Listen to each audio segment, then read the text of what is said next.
દ્વારકાધીશ મિત્રો નવા વ્લોગમાં તમારું સ્વાગત છે। હું જયરામ દેસાઈ હું આપણે આવી ગયા છે ખેતર આપણા ઉનાળાવાળા અને અહીંયા મૂકી દીધું છે ટ્રેક્ટર, કેમ કે આ ખારી આપણે પૈસા માટે વેચાતી રાખી છે, બપોરે ભરવાની છે। અને આ છે આપણો ઉનાળો, જુઓ મિત્રો કેવું થયું છે,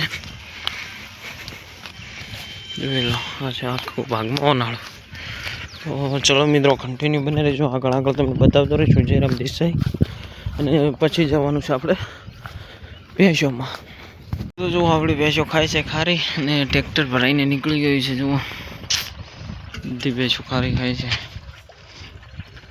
તો જો આપણે ભેંસો આવી ગઈ છે પાણી પીવા। ભેડા ભરાણ્યા છે એકદમ સરસ, આગળ પણ ભરાઈ ગયા છે ને અહીંયા ભરાઈ ગયા છે, મસ્ત પાણી પીવું વગડામાં આપણી ભેંસોને થઈ ગયું છે। જો બધી ગામેરાની ભેંસો અહીંયા પાણી પીશે, કેમ કે હવે કેનાલ ચાલુ છે ત્યાં ઘડી આ ભેડા ભરાઈ જાય છે જોરદારના। એટલે મિત્રો એક ટાઈમ અહીંયા પાણી પીશે, એક ટાઈમ તળાઈ પીશે। જુઓ બધી ભેંસો પાણી પી રહી છે, મસ્ત કેનાલનું મીઠું પાણી આવ્યું છે। તો ચલો મિત્રો બધી ભેંસો હવે પાણી પીવા ટૂંકી પડી છે। જુઓ ખારી ખાઈને આવી છે ને એટલે તો આપણી ભેંસોને રચકાની નીણ કરેલ હતી ઘરે, આ 4 ભેંસો ખાઈ રહી છે। હમણાં જુઓ પાડી ધરાઈને બેસી ગઈ છે આ ભેંસ, અને આ 4 ભેંસો ખાય છે રચકો, અને આ 4 ભેંસોને બદલાઈ દીધી છે બારે।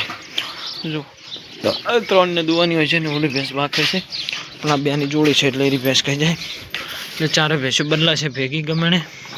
ઓલી બાજુ ગાયની દુવાઈ થઈ ગઈ છે અને આ 3 ભેંસોની થઈ જશે। તો ચલો મિત્રો કન્ટિન્યુ બનાવી દેજો, આગળ તમને બતાવતો રહીશ। હું જયરામ દેસાઈ, અહીંયા ચાંદરી ભેંસ દોઈ રહી છે, જુઓ।